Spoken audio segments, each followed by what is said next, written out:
ఈరోజు మనం చదువుకుంటున్న వాక్యం ఏంటిదనంటే ఇర్మియా గ్రంథము 1వ అధ్యాయము 19వ వచనం.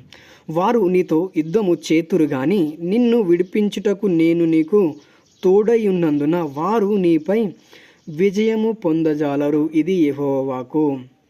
వారు నీతో యుద్ధమును చేస్తారంటే ఎవరు అనంటే మన శత్రువులు. బద్ధ శత్రువులు ఎవరు అనంటే కంటికి కనిపించని శత్రువు ఉంటాడు.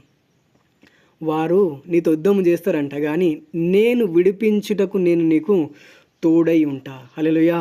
ఏ సమస్య వచ్చినా కానీ దేవుడంట విడిపిస్తాడంట. మరణము మన మీద ఏలుబడి చేయడానికి వచ్చినా, మన చుట్టూ శత్రు యొక్క సైన్యమును కమ్ముకున్నా, శత్రు ఎంత ప్లాన్ చేస్తున్నా వారు మనపై విజయమును పొందజాలరంట. హల్లెలూయా. ఎవ్వరు మన మీద విజయము చేయడానికి వెళ్ళేది, దేవుడే వాళ్ళని జయించబోతున్నాడు. హల్లెలూయా. దేవుడే వాళ్ళ మీద విజయమును ఇవ్వబోతున్నాడు. దేవుడే వాళ్ళను